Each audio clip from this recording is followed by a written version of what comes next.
All right. All right, I think we're going to start going, just so that, sort of as people filter in, and hopefully they'll be able to watch the recording. And so welcome. My name is Sarah Lewis. I'm the Director of Planning, Preservation, and Zoning for the City of Somerville. And you're going to have to listen to me talk for the first while, and then you guys are all going to have to talk. So the thing I want to do first of all is, you all know him very well, but I'm going to introduce Councillor Lance Davis to say a few words at the beginning. Thank you, Sarah. Hey, everyone. Please. So I was just going to make a couple brief comments, but I'm going to start off by reminding folks, and for those of you that were here at the time, we had a plan for a larger addition to this library. It met some pushback, and ultimately this this wonderful renovation happened. But part of the compromise during that time was we recognized the need for a large community space where we could have meetings. Clearly, we see now why we needed something larger. And right around the same time, the city was able to purchase the church across the street.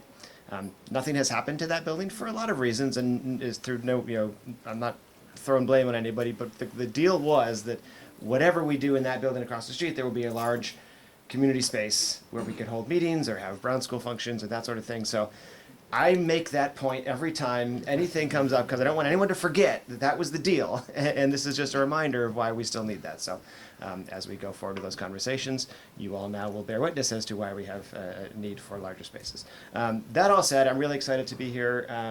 Hopefully, if folks have had a chance to take a read through the revised commercial area plan. If you are familiar with the drafts of the neighborhood plan, hopefully a lot of it looks familiar. There's definitely some changes, because obviously the world has changed. There's even some things in there now that already are out of date, but that's okay. This is a planning document. It's sort of, the idea is to sort of put onto paper our sort of long-term vision for the square. So there's a lot of good stuff in here. I have a few notes. I'm sure many of you will have some feedback and input as well, and so that's what this meeting's for. And I just encourage you to make sure that we all hear that input. It's really important, and thank you to everyone in the planning staff who worked hard on this. It's been a really difficult time. Every year during budget season, we advocate for more resources for the planning staff, among many other spaces, and this is, the value of documents like this shows why these folks are really the service they provide to us, and why we need more folks, and give them more resources so we can do these things more frequently, and just have more capacity. So I'll stop with that, turn it over to the folks that you really want to hear from, and then we'll look forward to hearing from you. So thank you. All right. Thank you, Counselor. All right. The problem with long-range planning documents, as the counselor said, is once you have a document, it's instantly obsolete. So why bother? It captures the goals, it captures visions, and it should be a living document. So listening to each other's issues and concerns, trying to build consensus, is what enables us to write regulations that either conserve, preserve, or enhance according to summer vision, or without understanding what is sacred to a neighborhood, we can't propose bold new network configurations or business support programs. So, as the counselor said, sort of there are changes that happen. Sort of neighbors move for a variety of personal reasons. Business owners choose to retire or just simply close their business. But the physical framework of a place remains.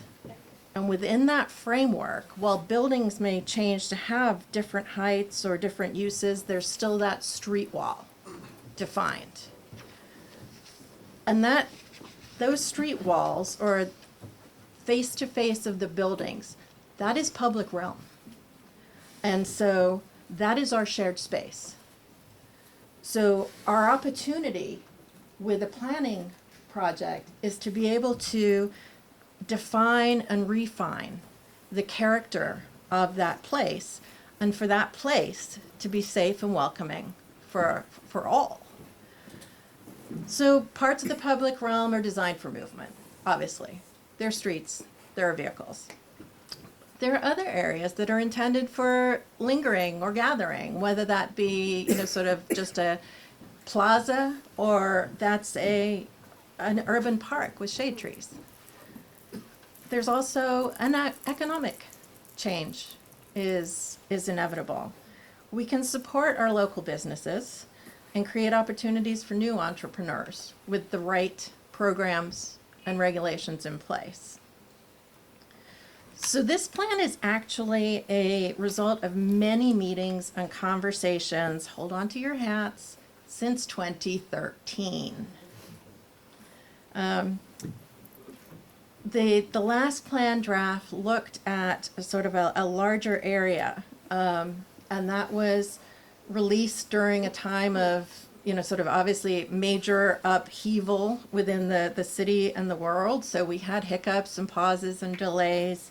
We had a zoning overhaul over the entire city, and there was, the pandemic, no small endeavor there. But those challenges have enabled us to actually focus more on the commercial core, sort of the more heart of the neighborhood itself. I'll give you an example. Previously, we talked about the pedestrianization of Elm Street. It seemed a little bold. Everybody got a little nervous. But then COVID's distancing requirements required outdoor dining to help support our local restaurants and businesses. So now all of a sudden, a travel lane in the roadway is occupied by dining tables.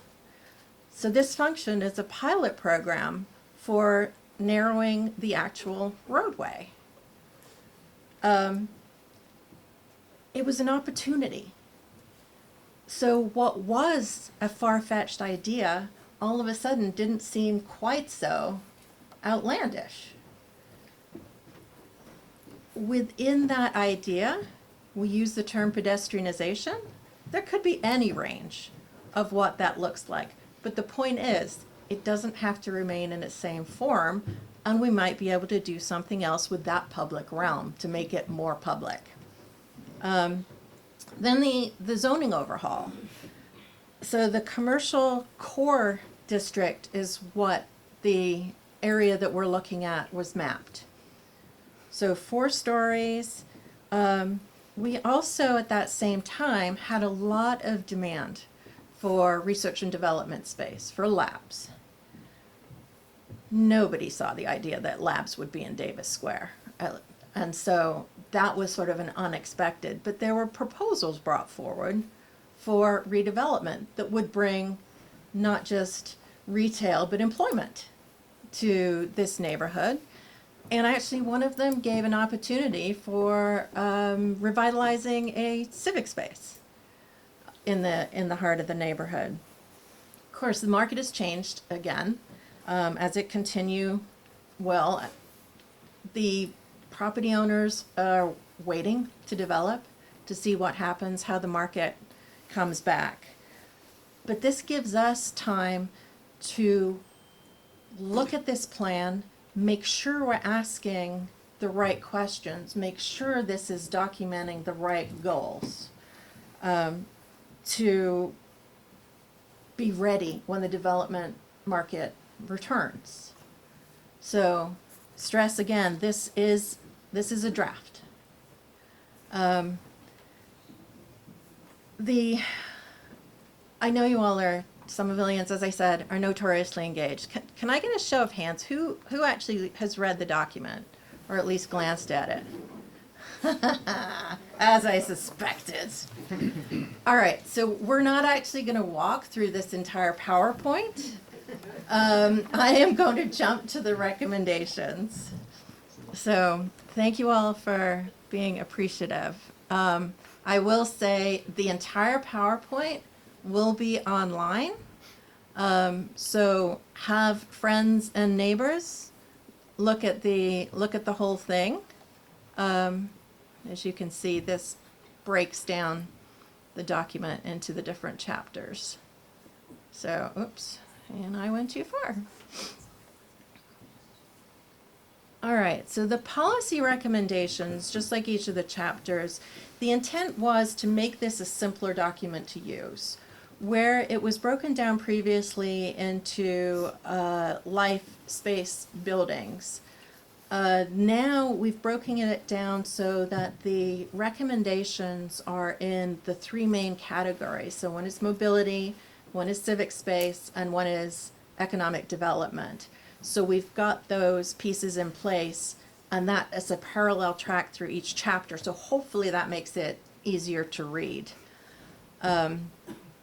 So I'll start with mobility. There's a lot of things that have happened. The bus network, MBTA, is still redesigning their network. Our mobility group is closely involved with those changes. And of course, that naturally affects signal prioritization, lighting, and those exercises. Same as EV. We're trying to encourage electric vehicles, so to create more chargers, upgrade the ones that we do have for public use. We have just recently completed a curb use study, and that was citywide.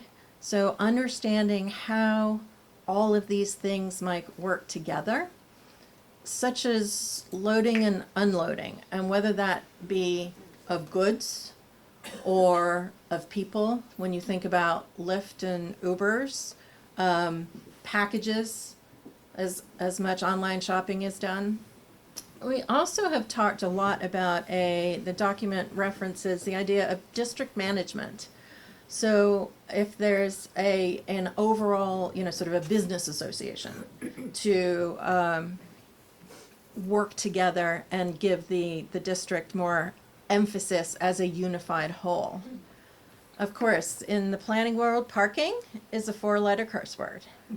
But sort of there's all sorts of options, and a lot of these things need further study because, of course, it does tend to be complicated. But understanding that we have some private parking lots in this neighborhood, that if those were actually more open resources, we might be able to get over some of those hurdles of not enough parking, or the perception, I should say, and a lot of times of not enough parking. The intersection, of course, is a biggie.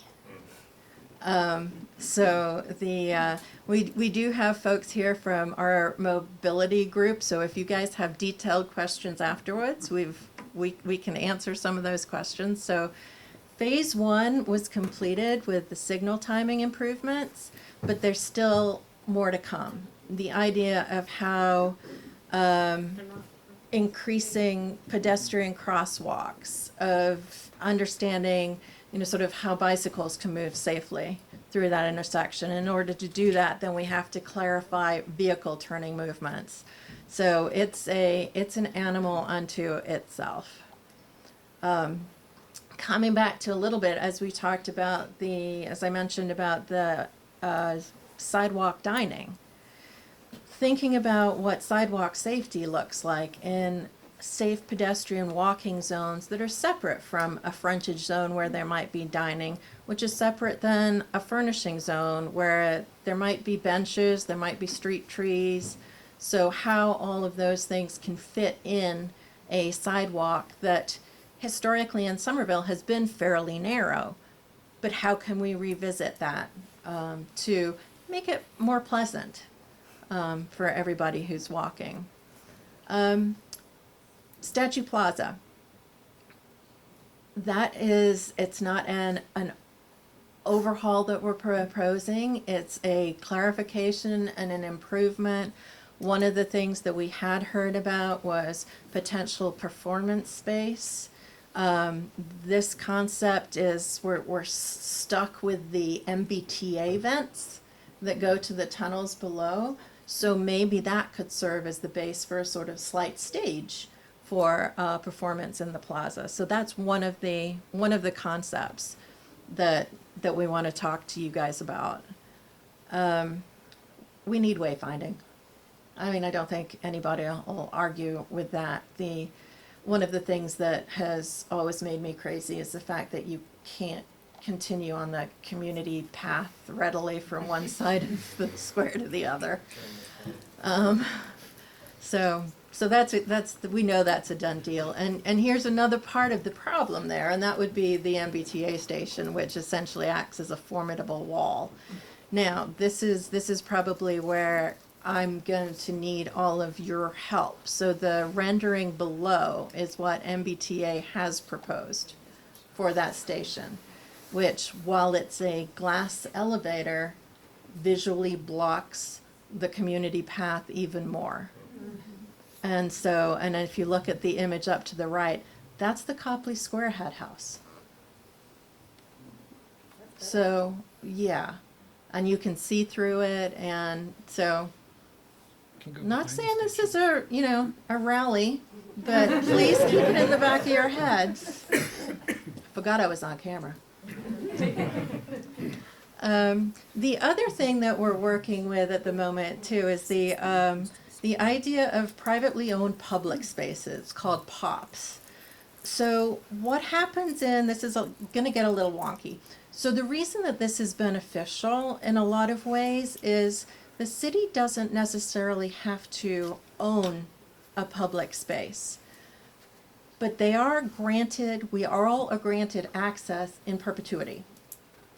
What this does in a lot of times is means that a developer is responsible for maintaining it, but those are usually done with a higher grade of materials or detail than we, the city, can maintain on a regular basis. So we've got options there for upping the quality, still maintaining the access, but not necessarily owning the underlying land. So there's pros and cons there, but overall, the quality of the urban spaces has an opportunity to sort of get a little better the more we think about how these POPs work and come into effect. The other one that I'm excited about is once again, another COVID benefit is getting rid of the slip lane in front of Dave's. So, Mike, sorry.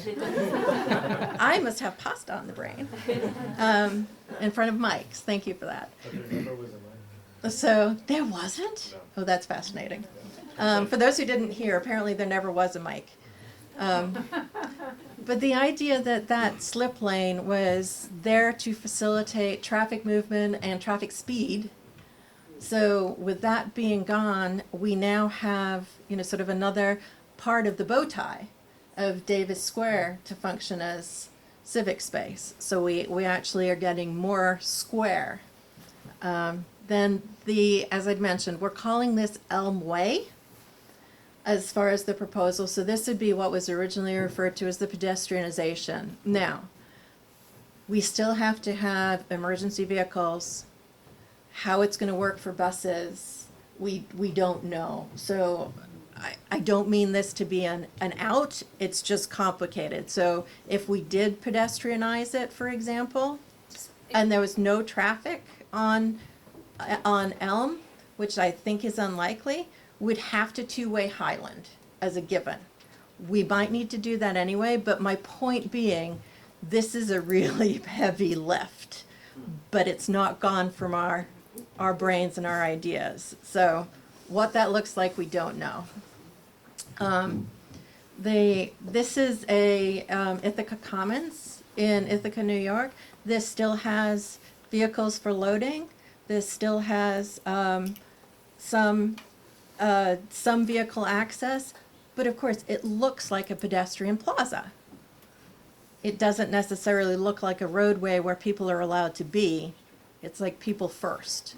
And that's sort of what we've been thinking about and talking about all the way through the various iterations of the Davis Square planning. So whether, sort of how many built structures there are, these are all idea renderings. So whether there are, sort of light bollards and sort of areas that define potential spots for honk bands to hang out. Sort of there's any number of ideas. And I will say, you see these black and white sort of pencil drawings. That's because these are not finalized yet. Because this is a draft document, we want your input on everything.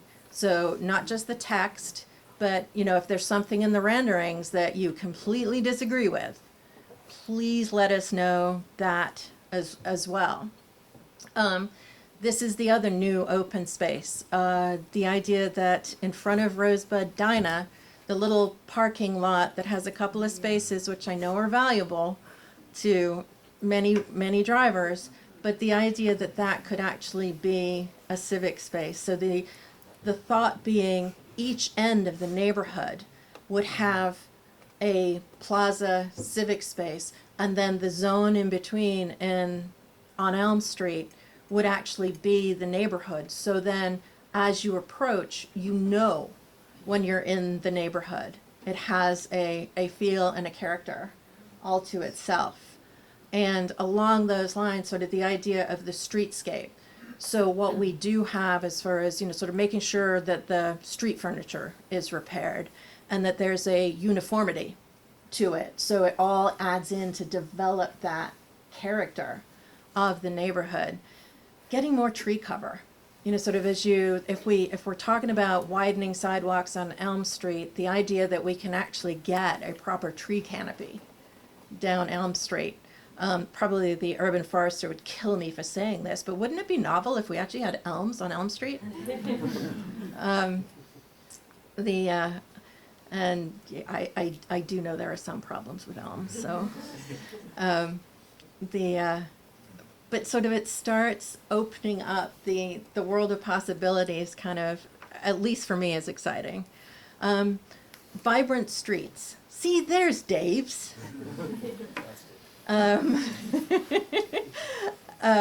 So we have, one of the things that has been incorporated since all this, the last draft, is we now have a small business overlay in place.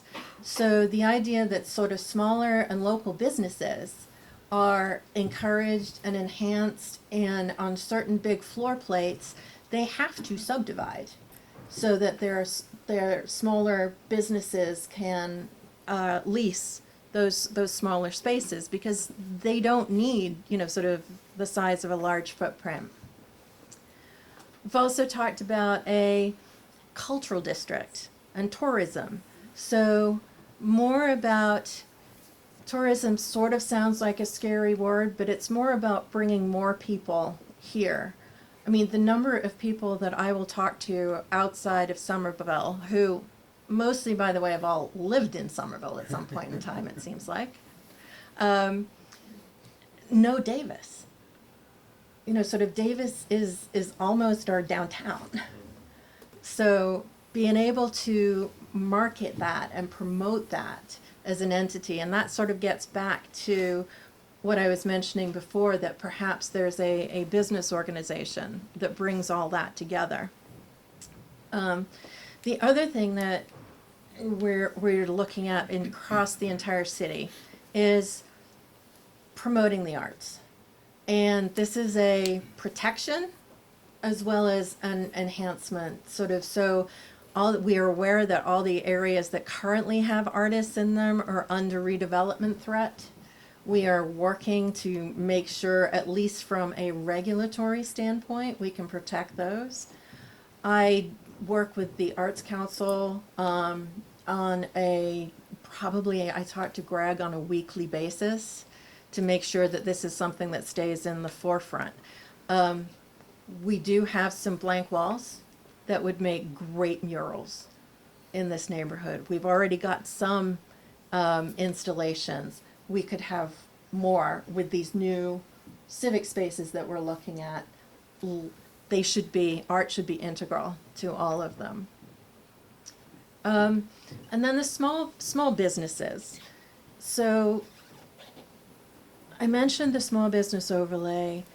We are still keeping the outdoor dining assistance program that started as a COVID response, but that was so well received by everybody that is continuing to move forward. Our economic development team is also looking to pilot a rent stabilization program for ground floor retail. So that's going to be something that's coming, and a way to figure out how to reduce some of that general volatility in those markets. I do not profess to be an economic development expert, but we have some in the room. So if you have questions on that as we move forward, you can ask them that too. The clean tech and green tech is one of the things that it's easy to say, sort of Greentown is sort of the center of it, but what's happened is Greentown is sort of becoming a hub in the Boston area for clean tech and green tech. So the idea, if we're getting lab pressures in our commercial core, then perhaps that's something that the economic development team can steer those companies towards the green tech, clean tech, to help advocate for those to be located in Somerville and expand the hub. The other one is the market hall. So that had come up a long time ago. I think this first mention of this might have been in the 1984 plan, to be honest with you. But the idea that the Day Street parking lot, perhaps there is a opportunity for expanding the farmers market to be year-round. So whether that, sort of a smaller pavilion that becomes, sort of like a mini Boston public market, so that we do have that as a draw as well. And that could potentially be, maybe it's a public-private partnership, so there's event space included in there. Or, sort of there's nonprofit offices involved in that building. So not just the market hall, but perhaps there's a second floor with additional uses. So how all that works is something that it's going to be complicated, without a doubt. But the idea that could potentially be a way of moving forward is something that we've been thinking about. I can go into the design guidelines, which basically, for those of you that are here, this merely looks at documenting and encouraging the character that's already here. So how the streets work, and especially the sidewalks, making sure that we have ADA ramps in place, that there are clear walkways that are accessible for people with walkers or canes, sort of any sort of assistance device. Trying to limit the number of curb cuts so that it's definitely a pedestrian priority situation. Still keeping the red brick, but because there's a lot of technological issues with that, just keeping the red brick on the very, very edge as part of a edge zone decorative, reminiscent of the character of the neighborhood, without letting it go completely and without creating more ADA problems and mobility issues. So that's what we've been, my conversations with engineering, that's sort of been where that is going right now. And increasing, as I mentioned, increasing the landscape.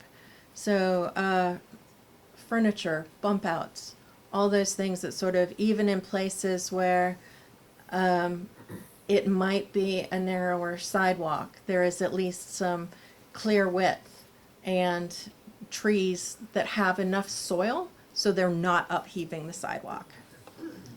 And then the furnishings. No anti-homeless features. The idea that the lighting should be scaled for pedestrians. So instead of having the giant cobra head traffic arms over a street that is a pedestrian-centric street, making sure that there's a palette of emphasizing the pedestrian character. And then the buildings, the context-sensitive development. We've already got, sort of great storefronts. We've got architectural details that can be not replicated, but made as part of a palette to continue down the street. Some things as simple as awnings over doors, so that as you're going in, if it's not a recessed door, you still have coverage in inclement weather. And then the street wall. What does the pedestrian perspective look like? This comes back to those storefronts and signage standards. And so all of those all feed together. If we've missed anything there, that's where we need to know. A lot of our conversations about the design guidelines happened a while ago. So with new people coming into the neighborhood and fresh eyes, that's one of the things that I, as a recovering architect, would love your assistance on. All right, so that's enough from me. As I said, this is a draft. We're listening, so it's your turn to talk. I'm gonna ask Ted and wherever Anna is hiding. Anna's probably in the hallway. To man the flip charts.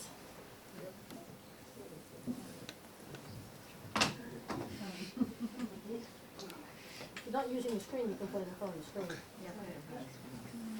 What? If you're not using the screen, you can put the flip chart. Oh yeah, in you front can of put the flip chart in front of the Real screen. estate there. That is true. While they're doing that, can I just ask a basic question? Absolutely. What are the parameters of the square? Because you made a reference to it being more well-defined, but then you also, I know about the overlay districts, I'm just curious, like. Yep. Let me.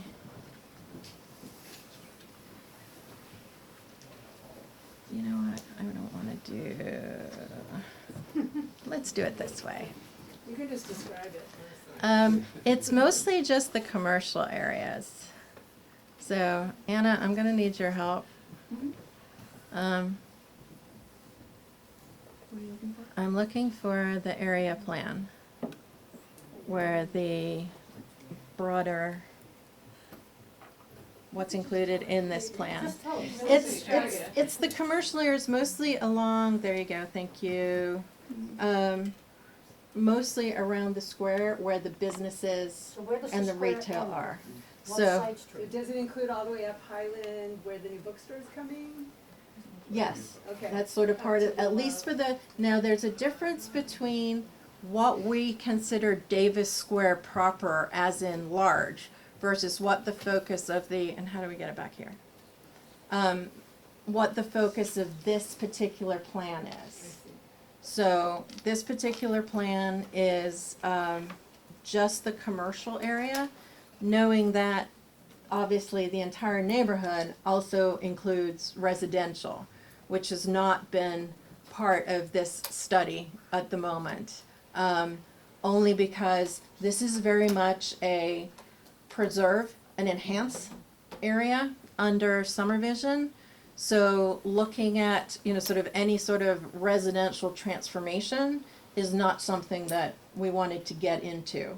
But Whereas, what is the commercial area, like where is it exactly? It goes from the parking garage on Holland Street down to past the bank, Which one? and then the bank, the Citizens, on Elm Street.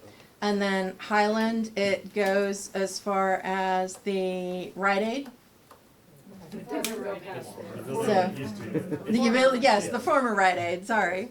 I was hoping if I actually said it like a Somervillian, y'all would know, because you always reference things by what used to be there. I'm just wondering why it's been empty for so long. So. That would be a nice, that, yeah. So it doesn't include the rest of Highland Ave, like up to Willow, where there are businesses along there, not so much. Yes, it goes as far as the park that I'm blanking on the. Kenny Park, thank you. Yes, it goes as far as Kenny It Park. doesn't go up Highland, It where doesn't- Bike Boom and the new bookstore are coming. No, Okay. no, We all check it and close. Next to Bike Boom. where this- it does. Yeah. Yeah. Okay. Anna, So, Anna, she changed something software, not hardware. Can you tell us how we get updates on on properties that we're curious about, like the Rite Aid building or others like that? If you don't wanna spend time on it here, just, is there somewhere to go to find that, a status report? on projects that have not come in yet, no. So that's what's difficult to update. Email me or talk to me afterwards, and I'll see what we can find out. Okay, I have Brad, and then down in front here. Sure, just bikes.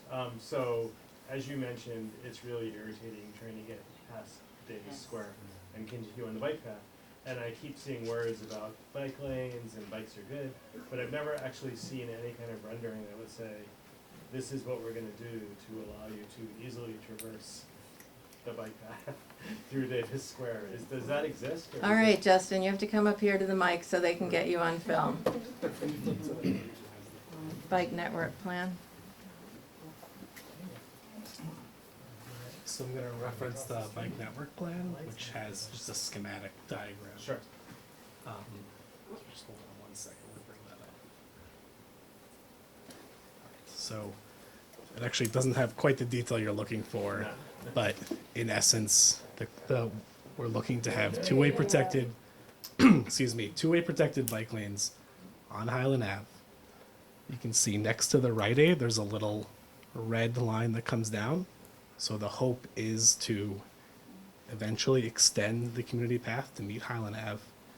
Highland Ave has two ways for protected bike lanes. Right. So does Holland Street. So they'll connect through the square itself. In addition, the blue lines surrounding the square are what we call neighborways. There's a few that are already in place. The idea there is those are low volume streets that are already low volume, or where we have to do something to make them low volume. There are two ways for bikes, even if they're one ways for cars. And for folks that, even with physical separation, don't feel the center intersection is something that they can use, there's a few options to go around the square to avoid the center of the intersection entirely. So the bike path is basically not happening. Community path is not continuing, you're sending us down side streets. I don't No, know. you just said go down Highland Ave and go up on the You red. take Highland and then you end up in the center of Davis Square again. And you have to go through under the T station again. Because there's nothing planned there. Yeah, I think there's also the busway, which, officially is for MBTA buses. For folks that bike in Somerville, we know it's well used by people biking. Is there a way to make that official? Because it's very nice to bike on Well, it. twice a year, the cops sort of stop you and pretend they'll ticket you for doing it. Yeah, so the idea is to connect into the protected bike lane network. Okay. Certainly the busway could be an option in the future. It is MBTA land, so we would have to work with them to make that happen. There is the pedestrian connection that continues with the signs asking you to walk your bike. And then Holland Street also has the protected bike lanes in both directions, up to the community path connection. And then again, we also have to rely on MBTA land and their head house project Yeah. to route around the head house to connect to the other side. Yeah, and this is fine. I mean, as a general rule, I like to. It's a bad scene when people basically are disobeying. Everyone's disobeying the rules to Yeah. continue on. Yeah. It Wait. creates bad things. Yeah. If folks go to somervillema.gov/bike network, this is a whole 100-page plan. There are cutout sections specifically on Davis Square that talk about how much out of the way is it to use one of those blue lines versus the red Yeah. lines. Okay. Happy to answer more detailed questions. Who's next? That's good. The lady down in front. Hello. Hi. I want to talk about parking for people with disabilities. Mhm. I would love to see that very clearly illustrated in the plan. So like we know that even though Elm Street might be closed to traffic, there are parking spaces immediately abutting it that would be good for people in wheelchairs. And then also the food hall, it calls out like EV parking. It doesn't call out handicap parking. And the EV parking that the city has installed so far is not handicap accessible, so there's a little bit of an exclusion issue there. Ooh. So I would love to see Alright, that's this great. very clearly illustrated in future versions. Okay, have one of you, yeah, Anna's got that. All right, excellent. I have the lady in the back, then Steve, and then the lady over here. I have two questions, if I Okay. may. The first one is, could you clarify with the development plan, that in the plan itself, it sounded like you were hoping to bring in biotech, and the last couple of years, the biotech industry's been a little volatile. So could you clarify your current thinking on that? Because that doesn't seem like the greatest horse to tie the cart to. Right, no, we're not encouraging biotech in its pure sense.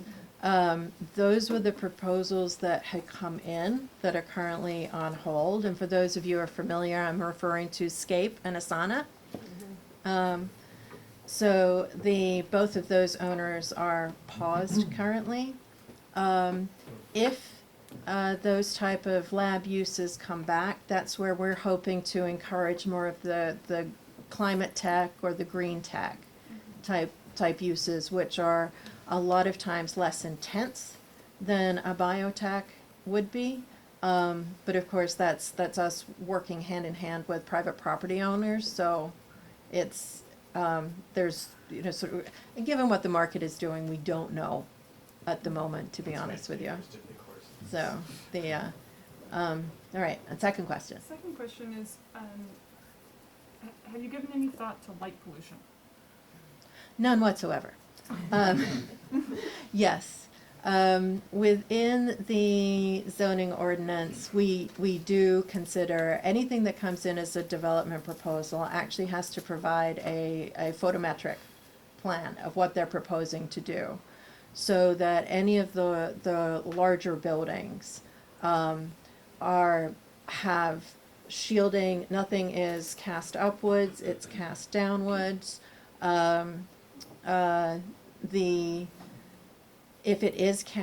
If there are cast upwards, I'm thinking of, it just popped into my head, on Somerville Avenue, the Cambria Hotel is probably one of the last ones that had uplighting. But they are restricted to not, it basically must shine on the building only, not actually into the night sky. So we do have a lot of dark, not full-on dark skies. We're an urban environment. We can't really go to that level, but we are definitely considering of it. And all the development projects do have photometric studies that they're supposed to send us. And not just but color Color. of the light? Light temperature, that's a good question. I'll have to follow up with ISD on that one because I don't remember off the top of my head. Can one of you guys capture that for me, please? Thank you. All right. Where were we next? Steve? Hi, thank you very much, Sarah. I'm a lifelong Somerville resident, and you and Nicole, Director of Land and Planning and Zoning in Somerville. So with all due respect, I have some issues with where we are on this, and I think other people might want to hear it. There wasn't a lot of talk about process. You're the director of all of Somerville, 2 square miles, most of which is land. 75% of that land is under zoning. 25% of that land is streets. It's not under zoning. So if we're talking about a food hall, Rite Aid, we can all, us more or less who've been familiar with zoning, planning board meetings, we have all of that to look forward to. We're talking Rite Aid or Can you food get to the hall. point, sir? Thank you. When it comes to the streets, which is, most of this is about this study, and all those pages is about the streets. When it comes to the streets, the planning board is not involved. There is no cadence of hearings when it comes to particular plans. What happens, and I think people can point to examples of it happening now, is members of the mobility staff go to the traffic commission, which is appointed by the mayor, except for a city council member. They're all appointed effectively by the mayor. And they decide on what is going to happen on the street. No planning board, no public hearing. It's the mobility division's part of this plan, which is most of it. So it's basically, when I look at this plan, I see, thankfully, you're there at the top, there's Councilor Davis and the mayor, there's 2 elected officials, there's 40 appointed officials, there are 6 or 7 consulting firms. There's nobody from the commercial, there's nobody from the residential. And that's where it's 2024, 11 years into this.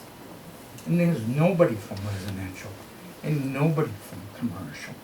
And there's no breakdown on what the process is gonna be for things like Rite Aid and things like the street. And I think that's a bit of a hoax to present that tonight. I think that has to be explained. And I'm a resident of Somerville, I'm a resident all my life, and personally, I'm gonna stay with this and keep bringing it up, because I trust this side of the room more than I trust, I'm sorry, with all due respect for your background, your experience, your education, I trust the people to deal with complex issues like this and ultimately have a say in deciding them. If you do meetings and never do a public hearing, they never get the voice with the people that make the decisions. Right. Thank you. Thank you. Now, I appreciate the perspective. That is definite. I will freely admit, you are right. I have no experience whatsoever with the Traffic Commission personally. I will make it my goal to remedy that, to understand what their process is and how those things work, if I can. Please know that, sort of, it's like I don't have that connection. Okay. It's going to take a bit of investigation.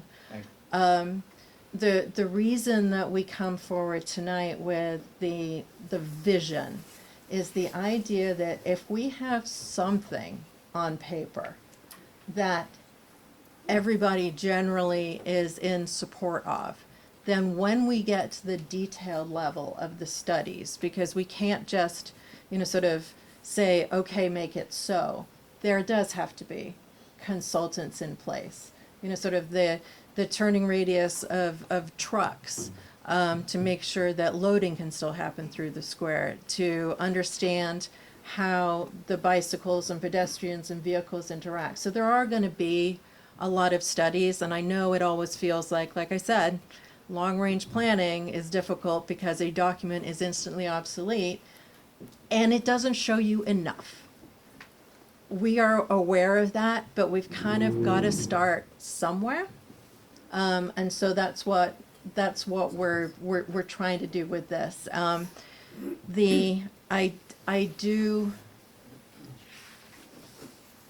am hoping that the reason that we're here this evening and the reason that I sort of presented fairly quickly was to hear your voices. And so, no, it is not a public hearing, but I want as much information as we can to incorporate into the next version of this draft that is your voices. This was assembled over, sort of 11 years is right. But the, sort of various iterations of the plan, various neighbors who were involved. So these are not necessarily our ideas, they're ideas that we're trying to articulate for you. And so that's sort of, hopefully that at least is a little more helpful, but I will follow up and understand more about the traffic commission.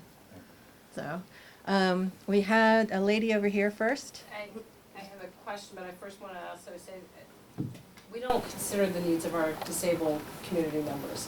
The fact that we're talking about bricks and the aesthetics of bricks is crazy to me. I mean, you look at the West Somerville Library sign during the daylight, if you have a visual impairment, you can't even read it. Davis Square now, if you have a cognitive impairment, slow processing speed, the way that the walk signs say walk, and if you have a disability where you are more literal than others, you think it's safe to walk, and they also got a green light. So while this plan might be increasing the safety or the convenience of some, it has significantly increased the danger for many members of our community. And those are the members who are not likely to come to this meeting, are not likely to email. And so if we're gonna talk about equity, we really need to do equity and listen to everybody. But my question is, when you talk about the personification or whatever the jargon was of Davis Square, part of being a human is also needing first responders, it's needing the T. And I haven't heard anything tonight. I heard a lot about aesthetics and all the pluses. What I haven't heard is we have a firehouse up in Teal. What are the changes here due to the response time for our first responders? What does it mean for the buses? We've got families on the west side of the city who take the bus to get over to the Capuano, who are dependent on the transportation. I haven't heard any of what is the implication going to be, and I haven't heard that as a priority in any of this. So have the first responders weighed in? What is it gonna do to the response time? What is the practical end of it? I think that has to be, because that actually is as much being a person as dining out is. And I'm sorry if I didn't linger enough or explain in more detail that. So the anything that happens to Elm Street will still make sure there is public safety access. That's a given. So we do not want to change that. We always think of it as pedestrians first, and pedestrians walk to transit. So the idea of how the buses run through, and I sort of had mentioned that when I was talking about the pedestrianization of Elm Street, it's a bit of a misnomer, because we do need to make sure that we've still got transit access coming through. I ride that bus. Right. That's helpful to know. Yeah, so those are definitely still in place. But like I said, how that all happens in detail it's difficult from a network standpoint. The one thing I do know that's taking place is the engineering division has been working with DPW to install the ADA ramps and replace those. Every replaced sidewalk when we get there will have a 5-foot clear concrete walkway, so that none of the bricks will be in the actual walkway. So the idea of bricks will only be a very, very narrow edge condition, because I hear you loud and clear, but there's a lot of your neighbors that want the bricks to stay. So we're trying to balance. If that is no longer true, we are glad to listen to that. So that's sort of why we are where we're at. But the idea of the 5-foot clear concrete walkway is definitely a piece that's moving forward. So the gentleman. Oh, do you want to? Much of that has already taken place. I'm sure folks have seen the new concrete paths. There's a little more to do. but a lot of that work is actually already happening. Gentleman in the hat. Hey Sarah, my name's Paul. I live in the square. I have a business in the square. I see a lot of folks are in the crowd tonight who also have businesses in the square. Obviously, we're concerned about how the changes would affect commercial life in the square. I'm curious as to, I know this plan has evolved over time. From what I've gathered from the other merchants that I've talked to, there hasn't been a lot of interaction between the city and them as to the plans themselves as they've evolved. Have you had any talks with businesses in the square as to how they feel their businesses would be affected with the changes or going forward? Ted, can you stop taking notes for a hot second? So Ted is with our economic development group, and he probably doesn't need the mic unless he needs it for the camera, because he can boom. No, I'm pretty good. Remarkably good. Yeah. As part of our involvement with this plan, we did do some outreach to local businesses in Davis. We didn't get every business located in the planning area, but we did go out on at least one occasion, if not two occasions, with our block walking team, go out, deliver surveys, and get surveys back about what shop owners or business owners, what their preferences were for different parts of the plan. We could always do more outreach and more extensive outreach, but given our constraints at the time in 2022, we did do what we were able to do. But if you're interested in pursuing more, we could certainly look at that. All right, I have gentleman in the back, and then I'll come to you. So I know you said you didn't want to talk about residential development, but I just one quick question and then sort of a slightly longer comment. Does the zoning in Davis Square, how much of it allows for residential above the businesses? Where it's zoned commercial core, it does not allow residential currently. A So lot of it's like MR4 though, right? it's actually CC, so commercial core. So that There was means some of it that was. there is some on the edges, yes. And so those buildings can be if they're MR, yeah, the MRs can be residential above. These that are CC would be fully commercial buildings. Because you made a comment about the desire to draw more people into the square, right? It's good for businesses, it's good for the tea, right? It's good for everybody. A really good way to do that is to allow more people to live in the square, right? Yeah. If there are more businesses, more people above them, Yes. they're natural customers for the businesses. It just seems like a win-win. Yeah. Are there plans to allow more people? Oh, to live in the sure. square?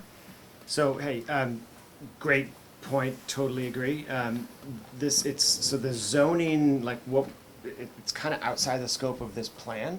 And it's intentionally that in the beginning, they talk a little bit about, because we have the zoning, we did the zoning overhaul, they tried to sort of pull zoning out of the plan to keep this more sort of vision. That said, absolutely relevant and directly relevant to all this stuff you're working. A lot of, so two quick things on the zoning. This was all done prior to COVID, right? And at the time, we had lots of people, 10,000 people in the morning and in the evening coming through the square, get on the T, going to work. Empty trains come into the square from Boston, and packed trains. You used to have to get who used to have to go up to Alewife just to get on the train, right? And just to get it was crazy. That's not happening anymore. So the idea was businesses in the square, so we have people there during the day to go to lunch, to go buy some gifts, to go do whatever. The world clearly has changed, and so one of the things on my list is to have a conversation about that, about the number of commercial core spaces we have in the square, and whether it makes sense to flip some of those to MR, for the exact reason people are working from home now. So somebody working from home can go down and buy a gift or go get some lunch, and we certainly need more housing. The other thing is that you may remember there in one of the earlier drafts, we kind of did try and tackle zoning a little bit with like heat maps, and that got it got just complicated. But there was the concept of having more than 4 stories in some of these places. What we did at the time was let's keep it at 4 because that's where it was before, and then look at putting in overlays with community benefits if you want to go to 5, 6, whatever the case may be. Again, zoning capacity, my capacity, planner's capacity, we haven't got to that. I was going to have a meeting with one of my colleagues last Thursday about a new zoning map and some additional density. That got sidetracked because of another issue that took over the council this week. Some of you probably know what that was. But yeah, there was a ceasefire resolution, and we had literally I got 2,000 emails. We never had so many emails in my life. We got that sorted, so that was good. So now we're going to go back to so it's absolutely it's on my radar of so 2 things. One, citywide, can we do more with density and achieve community benefits through that and just achieve more density and more housing? And 2, where might we think about allowing more of that in the square? Because it's a different analysis now than it was in 2019 when we passed the zoning. So I apologize, I don't want to monopolize time, but because zoning is obviously very important, but there's a lot of MR4 there. Mm-hmm. I go by by Highland all the time. It's 1 story. Yep. So what is anything MR4 can be residential. So why isn't it already 4 stories? This is like I look at it and I think we have a because it's private property. Someone has to decide. This is what I'm saying. What I'm saying is, what can we do to encourage that to happen? So one of the things the zoning overhaul did was to make the zoning a lot clearer and easier in theory.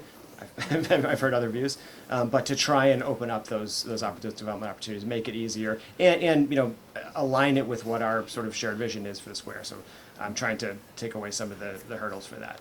And we saw two property owners came in and said, "Hey, 4 stories are great. We'll do that." And we're like, "Oh, wait a minute, hold on, what density bonuses?" And so it immediately resulted in a couple of proposals. Of course, the economy's changed and those aren't hold, but.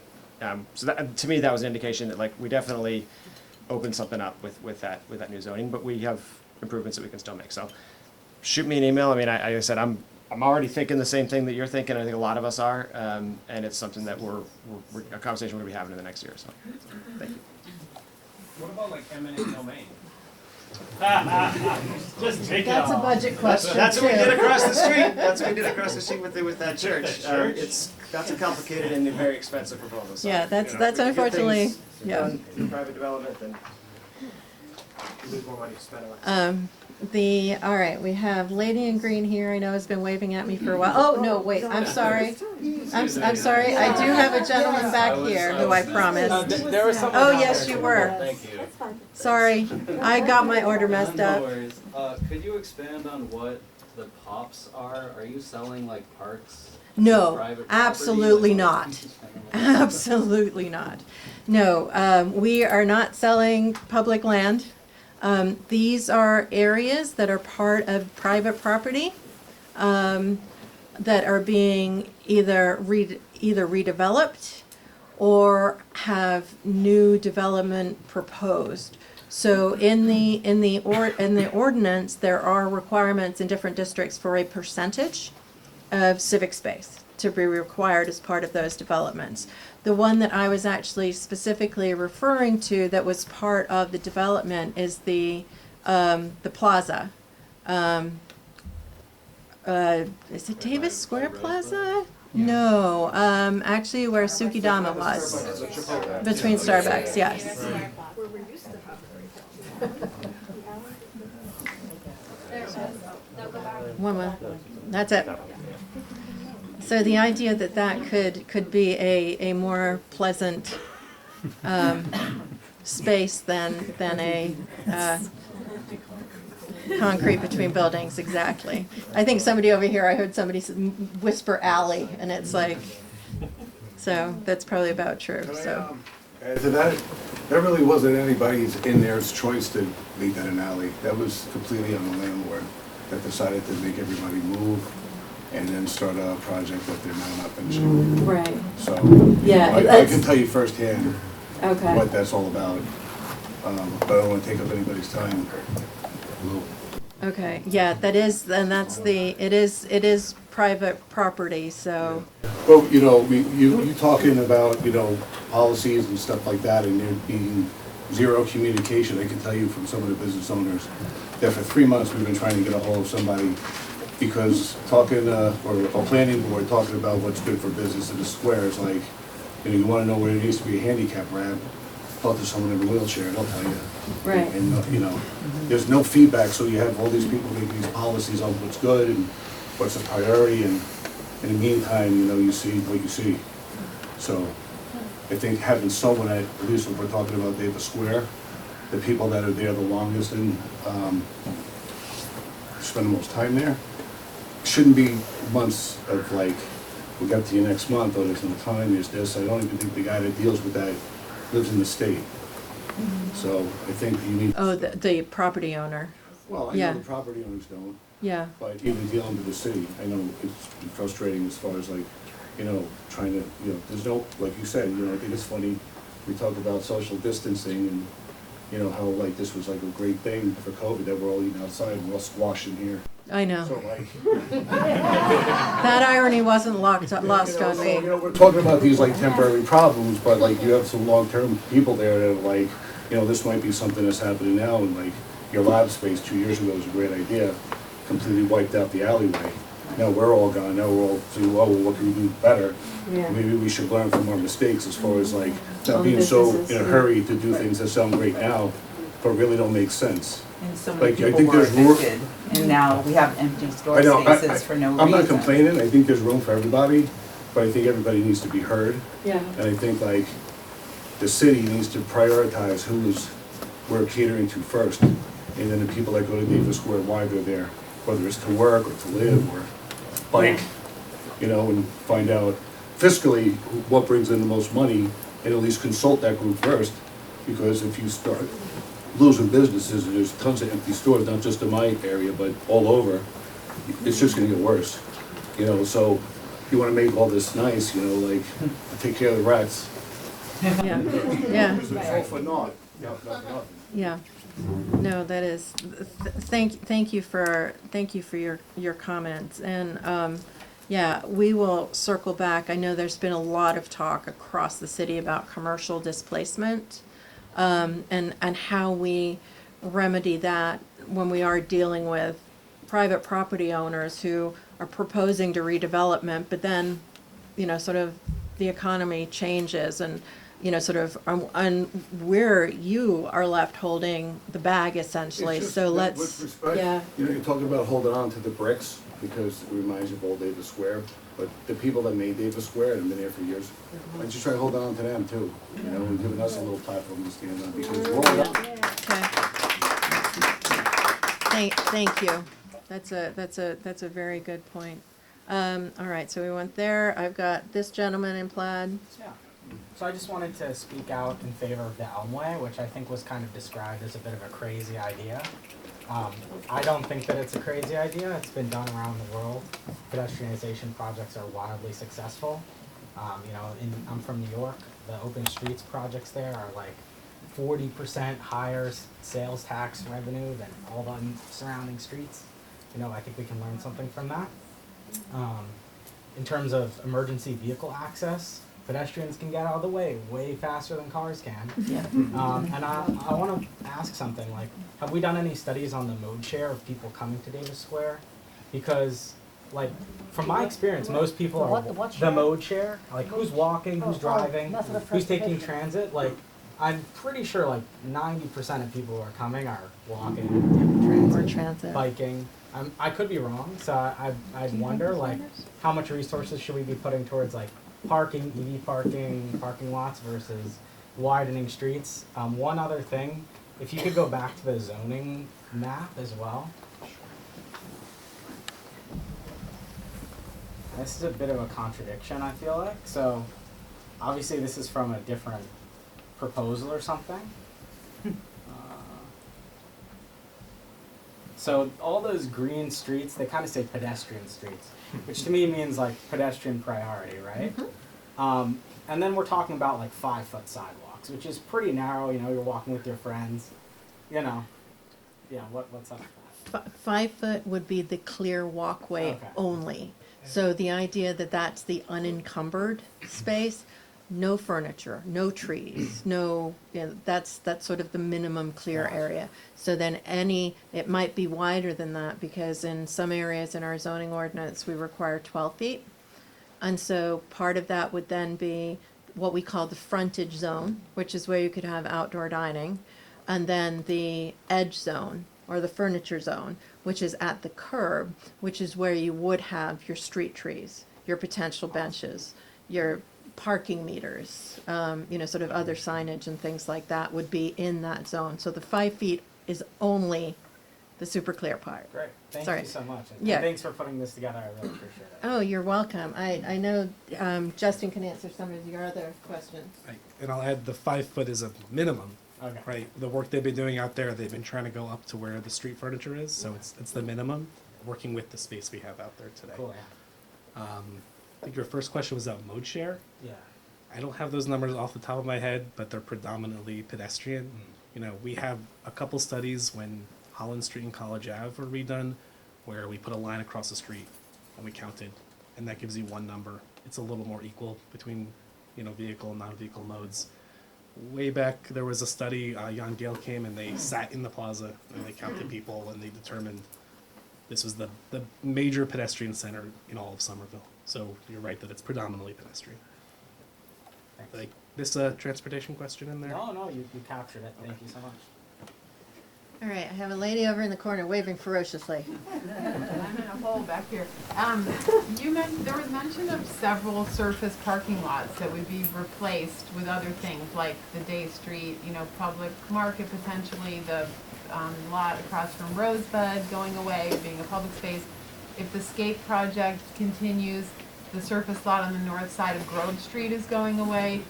Where do you envision people who you want to draw into Davis Square, including potential tourists, as you talked about, where do you envision them parking when there is no parking right now, even with all these lots that you're saying are going to go away?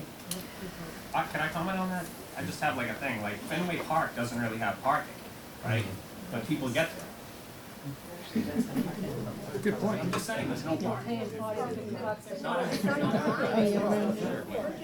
a giant parking garage. I don't think there's one solution, right? Some of it's gonna be, are there other places where there need to be parking meters? Some of it's gonna be the folks building private development.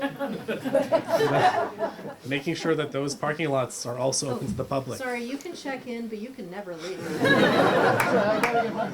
Hotel California. So, for example, if we get a lab building on the corner of Grove Street that is likely to have a lot of extra capacity in the evening, there are zoning regulations that can make sure that has to be a commercial facility. It can't be just for that building. And also mode shift, right? Getting folks out of their cars. So not one answer, but a combination of a number of strategies. There's more detail in the plan. The other thing is too, the market hall wouldn't take up that entire parking lot. It would just be, sort of part of it. But you were correct on what we're calling the Cutter Street Plaza. Those spaces would become open space instead of parking. So the other piece that I wanted to add is there is a lot of actually unutilized spaces in the district. And I'm gonna say the parking lot is it Harvard Vanguard, that garage? So one of those layers is actually public parking currently, but nobody knows that. And it always, and it's like a secret, and that sort of comes back to the wayfinding question that we talked as well. So it might not be in the perfect place for everybody to park, but there are some spaces available, and I think we need to do a better job of, that was the recommendation about, sort of trying to make sure that where any of those private facilities are more available for public use as well. So, This is a question out of ignorance. Are all the new sidewalks that are coming in, are they completely not absorbent? Or, I have to do over my driveway, so I'm learning all about absorbent paving and absorbent, and it's the one good thing about brick is that, you know, it's got some space in between it, but I'm with you on brick. So do you know, do we just have concrete that has no absorbance? I believe part of the detailing is, and I would have to verify this with engineering, but the concrete, the clear walkway piece is just concrete. However, the edge conditions where the trees are, I believe, is all permeable because we use what's called silvicels to give the trees room to breathe and to, you know, sort of help filtrate some of the storm water. So it's not whatever new porous concrete is? It is not, no, it's not intended, it's not porous concrete. And some of that, unfortunately, has to do with the fact of it increases, in order to work efficiently, there's a higher maintenance level on porous concrete, so it still keeps absorbing and filtering. And that's sort of not something that the city can handle on a regular basis, so. Yes, ma'am. It's interesting, I actually, just on that comment, I walked through the square today, and I noticed for the first time, like, big puddles all the way through the square on the sides. And I was like, what, is it the drains? And, you know, it seemed weird to me, and I wonder if it's something to do with that concrete up there. I will follow up on that one. Yeah. Okay. And the other, can I just finish the last? Sorry, of course, go ahead. I just have a quick thing to say to people that's sort of interesting. So I've lived here a long time, and for those of you who go to Statue Park, I knew all those people. And they lived here, and they had stores here, and they were terrific, and someone came and did that. So in case you were ever wondering, they were real people. They were real people, real human beings. There was the couple, you know, the couple in the middle. Yeah. They owned a fish store in what is now the last part of Dave's coming into Irving Street when the skincare place left. So they owned a fish, and the same with the mime and the balloon guy and everything. So just know that they're there still. Well, now I feel like they were real people turned into stone. But they are not absorbing. Don't bring a beautiful story down. I think it would be interesting. You know, have a little plaque. Yes. The French Canadian, they have this looking. Sort of the history. Yes, sir. 2 quick points about the public safety. This is very important. I want to mention 2 things I saw with my own eyes in Davis Square. So some time back, I was walking through, and one of these outdoor sitting areas for the restaurant, some car had parked very awkwardly, and the whole square was blocked, and a police car comes up with its siren blaring and gets stuck like everybody else. So even the way it is now, we're not even talking about pedestrianization, this is unsafe. And that's just a fact. I mentioned this to Lance, I wrote him about that. Okay. Then Tuesday night I'm coming back on the T, I walk through Davis Square, and there are two fire engines in Davis Square, and everything is blocked. Nobody can go anywhere. The traffic is backing up to College Ave. So I don't have an answer for you. What I'm telling you, even now, before you even think about making it beautiful, it's non-functional. It's not safe.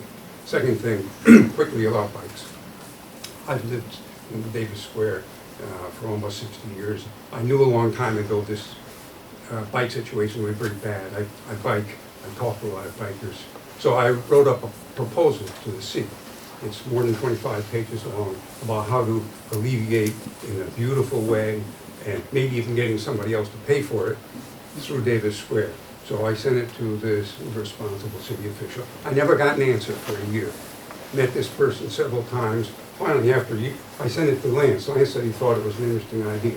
He didn't say it was great, but I can remember now. But he didn't say that's a stupid idea, which the people, finally I said, it's rude after a year not to answer a letter. So they wrote back a letter and said, no, this idea is no good. I think it's a great idea. I think it would be a big enhancement. solve a lot of these problems. I mean, part of the reply was, we want people to dismount and walk, be forced to walk through Davis Square because they'll buy things. Okay, if anybody's interested, give me an email. I will send the proposal. It's more than 25 pages. I took pictures from other cities in the world. I visited other places. And so, okay, that's what I had to say too. Okay, thank you. I appreciate that. That sounds like a lot of work. All right, we have one gentleman behind you holding up the doorway first. Yep, you. Here also, there are people. So, okay. Oh, I'm sorry. Yes. Can you hold on a second and we'll have Lee go. Oh, great. Sorry, I Lee. just wanted to say this is a massive improvement over where we left off in 2019. That one was constrained by the idea that they had to have a thoroughfare plan in order to qualify for a master plan zone. So by narrowing this, you scrapped all that stuff. I just wanted, there's a lot I have to say about detail that maybe I could write down at some point. But I'd just like to talk about the silences here that seem to me to be significant. One of them is the sewage overhaul that we're about to get. It's nowhere mentioned. It will have a major effect on the pace at which all these things happen. Okay. And so I think that just needs to be acknowledged someplace. Okay. The second is the externalities for the neighborhood. Since this map is up, you'll see that the two gray spots, one where we're now sitting and the church across the street, are at the end of this plan, but there's a business overlay that goes all the way up, and that's recent, and it wasn't really discussed properly. And my concern is that the very much needed development on the commercial side will spill over into what's very valuable and high-quality residential property. I think there's a need to just lift those black lines. Yeah. Ted, Especially did you if get we're- that? Sort of, we need to verify the boundaries between the plan and the business overlay district. Thank you. And the other is,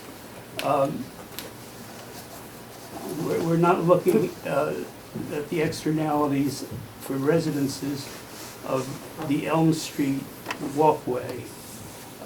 We know what these are because every so often Elm Street gets closed down for a fair or something. And what happens? The traffic goes onto residential streets. I can name the streets, I've done so in correspondence. And particularly the little Buena Vista neighborhood, which is a gem, will suffer very much from a closure of Elm Street. And a two-way Highland Avenue that would be required for that is also highly problematical. There's a lot of investigation to be done to Yes, pull so that I out. just wanted to- We are aware of that. Okay, I'm glad you're aware of it. So, yeah. Let me just say one other thing, to put things in perspective. A few years ago, for traffic purposes, I had a young man do a survey of the property values of just two main streets, Chandler and Wallace, with a few little connecting streets, plus about 20 houses on Buena Vista. The assessed valuation of those two streets and their feeders alone equaled the assessed valuation of the entire commercial business district. Now, what that tells us is two things. The first thing it tells us is you're absolutely on the right track to focus on the revitalization of the commercial district. But the second thing it tells us is that quality of life in the neighborhoods is, not to mention the value of the homes, has to be a consideration. You're exactly right, and that one is I know I said I wasn't going to talk about residential, but it is definitely the sort of how that works as far as demographics and and I'm not even going to use and I'm not even going to necessarily say affordable housing, but workforce housing. And so sort of what does that mean in the neighborhood? We don't know yet. So this is one of those areas that is obviously, because of the T station, a transit-oriented district. And so the idea of bringing in more residential here, because there is the T, there's, sort of great bus connections, got the red line. And so that's going to be a larger sort of long-term study. And to the gentleman's point earlier is why is it not happening? Sort of 4 stories wasn't enough. And so maybe the 5 or 6 incentivizes redevelopment of some of these areas that are zoned MR4. It's sort of a delicate balance, and we don't know what that looks like yet, but it is something that we definitely want to tackle. And as the counselor mentioned, it's, sort of the transit-oriented areas are going to be our first focus on how we can get to, we as in Somerville alone cannot solve the housing crisis in the metropolitan area, but most of the municipalities, I think, are having similar conversations to these. So hopefully with all of us together, we'll get closer. So, but thank you. All right, gentleman holding up the door. Yes, sorry. I had a few things, if that's okay.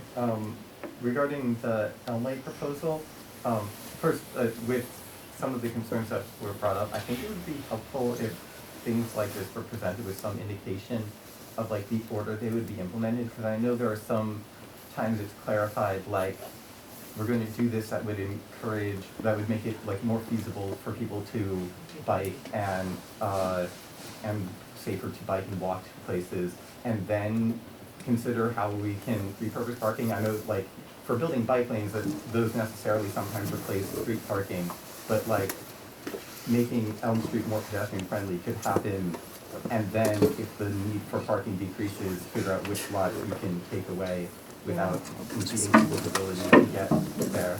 Also, like people who know me know I'm like always big on more bike infrastructure, more pedestrian infrastructure, more transit infrastructure. But I do think like Elm Street, I would wonder whether you considered, like I've been to some planning meetings that have for like I think the designated neighbor ways on the bike plan, where it's just implementing traffic calming measures and having like different materials for the areas for people to pull over, so it's indicated there's like a specific narrow traffic area, so it calms traffic and it makes it safer for pedestrians while still allowing obviously emergency vehicles and MBTA buses, but also traffic if necessary to get through without, like some of the concerns that were brought up sound like they're more an issue of the chaos of this wide area where drivers kind of seem to park wherever.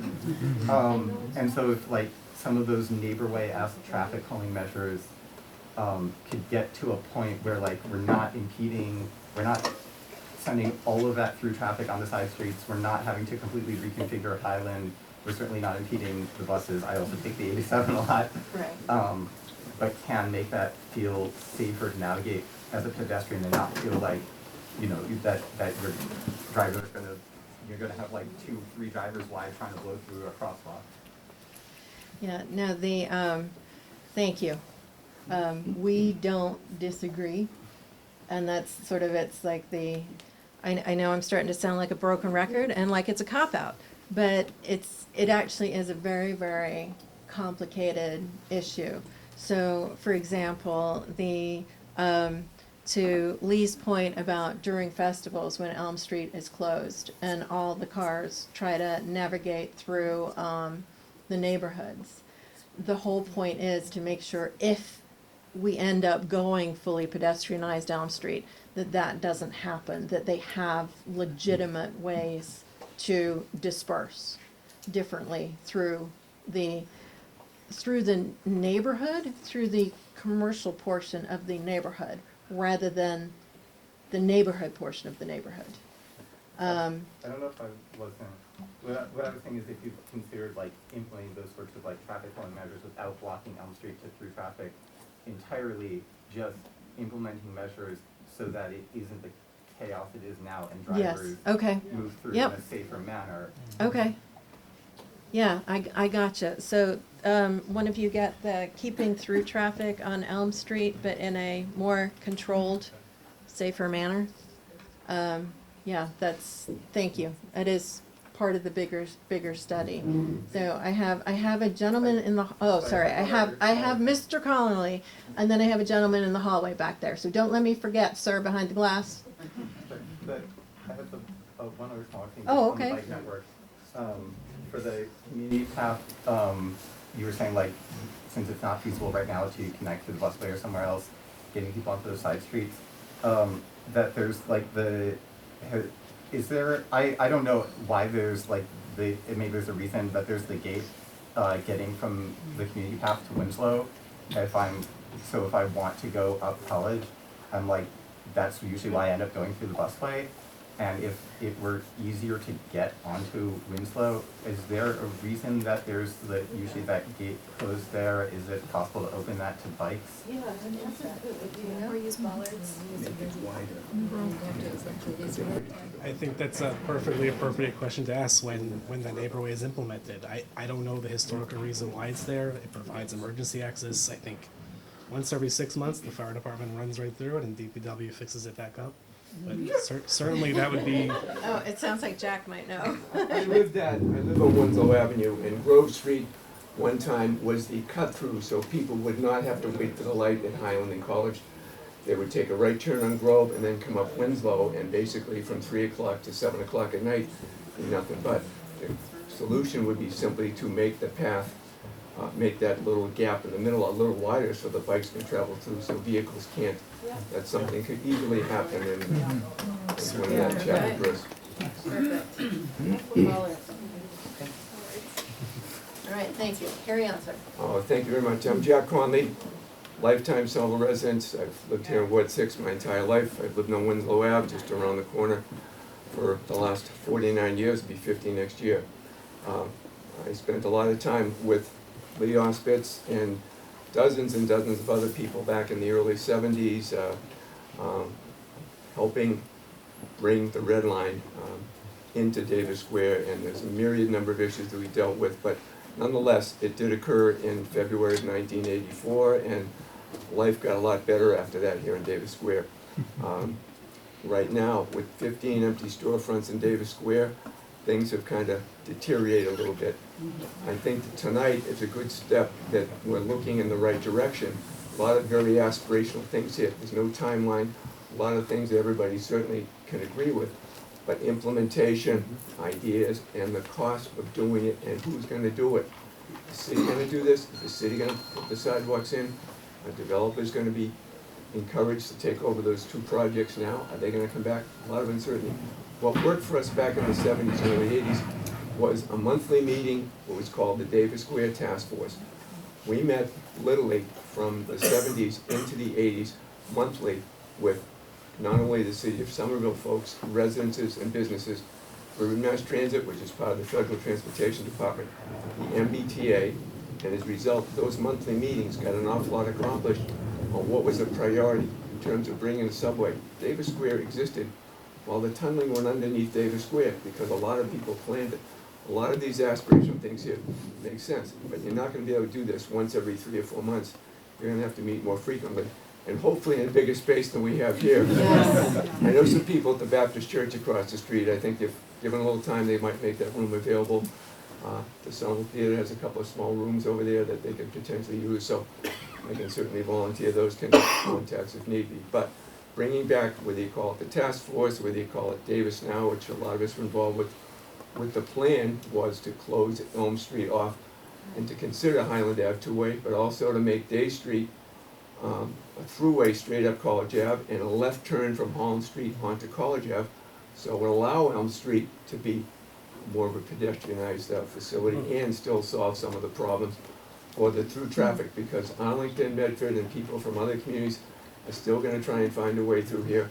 And the state says we got to try and make room for them. So you gotta keep that in the back of your mind, but I think you better focus, and I know Lance has got a lot going on, but to set up a monthly meeting, to work on some of these issues, prioritize them, is only gonna be the benefit of all of us. I'm not going anywhere, I'm 72, I started this stuff back in my late 20s. We've made a lot of progress, I think there's a chance to do even more, but, well, I'm not gonna be around for a long time, but a lot of you people who are here tonight will be, so I think it's worth starting the process and doing it on a much more consistent basis. Once a month may seem like a lot, but before internet, before cell phones, mimeographed form went up on poles around the city, posted in the library. Who and in needs the that weekly paper. explained? I will be glad to talk to anybody at length anytime about some of these experiences. Oh, no, Jack, I know, that purple ink, every time I would get a quiz in class, I would be sniffing that, because think I there was might something still about have that some ink left that in my smelled fingers. pretty. Yeah. For some of you who haven't been here, there used to be a railroad that ran right through the middle of Davis Square. At high noon, 110 freight cars, some with live cattle on board, would come through Davis Square every day at noontime. This went on into the very late 70s, before the community path, essentially, they stopped the railroad and we had nothing but just a walkway. It took a little while into the 80s to turn the pathway into what it is, negotiating with the T. But wonderful things happened back then. There's no doubt in my mind it can happen. But you're gonna have to meet much more frequently and get down to different people. We're gonna deal with traffic issues, economic issues. As Mr. Mackey said, there were 40 people, appointed people, but none of the residents, none of the businesses. We've got a lot to say. A lot of us have been through a lot. You ought to ask. And there's plenty of tools now with the internet, with messaging, that people will respond. So I know Yeah. Paul from his business, we're all around. We can easily be accessible. And I love that idea. So for those of you who are not familiar with Davis Now, and I think there's another group forming as well in the area. So the idea that there is there is enough impetus here, I think, to create a neighborhood organization. So I do love that idea. Now the other thing I heard in what Jack said was we need to bring in Longhorns and do the Fort Worth cattle run down Elm Street. Is that what I heard?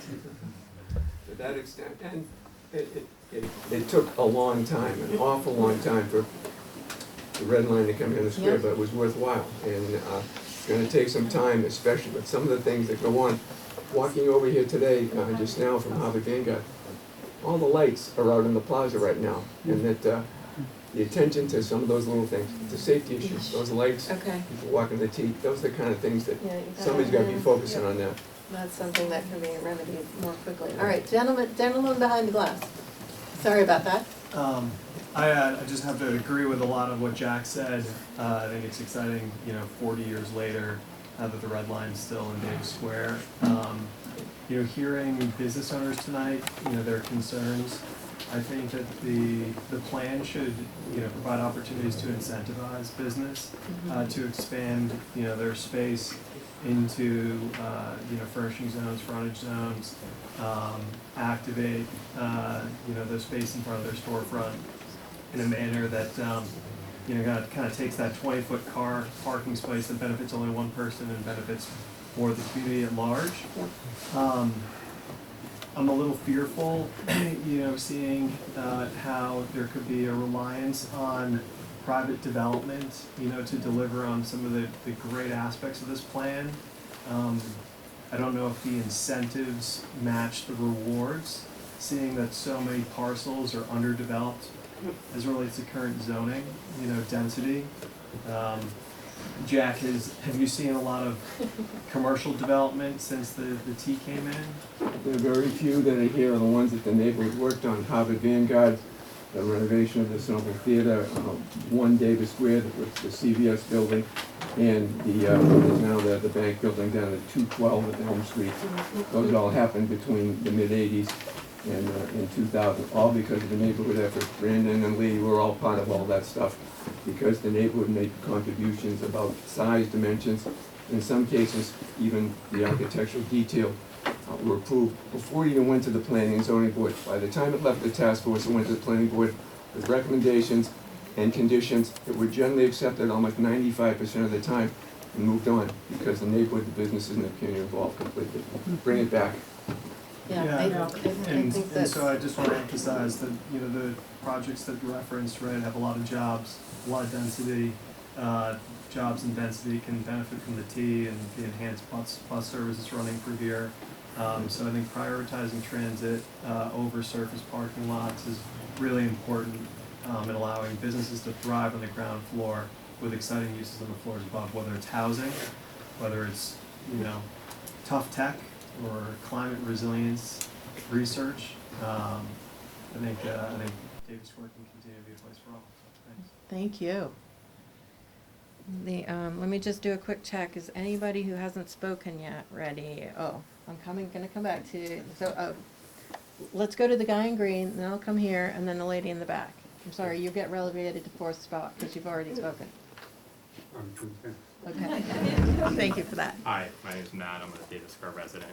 If the Elm Street pedestrianization It's a does mouthful. happen, it would be great to see like the ability to easily convert that space into like a kind of vendor market. You know, there's the Wednesday farmers market that takes place at the Day Street parking lot. I think it would be even better to have it right in the middle of Elm Street, given the constraints around emergency vehicle access, you know, loading zones. But it would be great to see that incorporated into the. Thank you for that. All of a sudden, I've got light bulb, because it goes back to something somebody else said about phasing and development, and the market hall is complicated, so I'm gonna come back to that one. We got that? Awesome. Thank you. All right, now where did I say we were going next? Over here. Yeah, I live about a 10-minute walk from Davis, and I come here all the time for the library, to get food, to get a coffee. And in the summertime, I feel like sometimes as a pedestrian, I'm in a traffic jam all of my own on the sidewalks. The sidewalks are too narrow, so I'm here to support the Elmway and the plazas, because it's just such a lovely place to be, all of the businesses, all the people. But like oftentimes on a really nice summer day, there's just nowhere to, if you come like later in the day or you hit at a bad time, there's no seats in any of the coffee shops or in the restaurants and the outdoor seating. So I think it just really is important to have more space. I think the Elmway and the Cutter Plaza would give more civic space. Obviously, I think people have brought up a lot of the conflicting uses, but I lived in the Netherlands for a year, and they have really awesome ways of dealing with streets that are, you know, primarily for people, but allow vehicles to come through with residential purposes, or bollards that allow for local access if you have the right key fob. So there's a lot of different ways I think you can do that. Bollards that automatically lower for emergency vehicles and buses. But I think it's just a really great opportunity to provide civic space that doesn't exist in Davis right now. So I think, excited to hear some people in support of that, and hopefully we can see that in the All right, thank you. Yay, I love it when we get good news. Okay. Hold on, Lee, we have, I thought I had somebody up front. I've got the lady in the back there. Hi, what are the thoughts about helping those empty properties right now that, because of all the vibrancy and commercial assistance that would provide, and also all these talks about developing other things, but what about those spaces that are empty and are, I don't know the nature of all their individual situations, but is there some outreach from the city to those spaces to do to help make something of them? Guess what, Ted, it's you again. Okay, thanks. It really depends on which empty space you're talking about. Some of them are empty because they moved due to a redevelopment proposal that got planning permission and now is being, waited upon for market conditions to improve, to go ahead. Others are vacant because of other reasons. We are rolling out a couple of programs, one funded with federal ARPA dollars to help businesses that have been displaced, or help existing businesses who have seen business fall off or are struggling to stay in their places due to rising rents. Ben Demers, who is in the back there, is helping to start that program up, and he can provide a little bit more information about that. But that's one of the programs we're starting. We're also working with our anti-displacement task force to roll out a commercial tenants toolkit that will educate commercial tenants about signing a lease and what to look for when signing a lease. We've heard in our outreach that a lot of tenants who are facing trouble from rising rents or from displacement either don't have a lease or don't have a very good lease. And there's a big need for education about signing a good lease that protects everybody's interests, especially the small entrepreneur's interest. We've started that process of publishing that with a regional planning group. We started that this week. We're going to get that done hopefully in about 6 to 8 months, and then we'll roll that out. It'll be digital and printed in multiple languages. We have also, on a longer term basis, we commissioned a study with the Harvard Kennedy School of Government, and they looked at ways where we could incentivize developers to make ground floor commercial space affordable and keep it comfortable. That came back with some very interesting findings where if we offer a couple of floors or one floor of extra height, it's very achievable for the developer to make the ground floor either completely affordable or partially affordable for ground floor tenants. So we're looking at that more closely with our zoning planners to see how we could put that into the zoning bylaw in the future.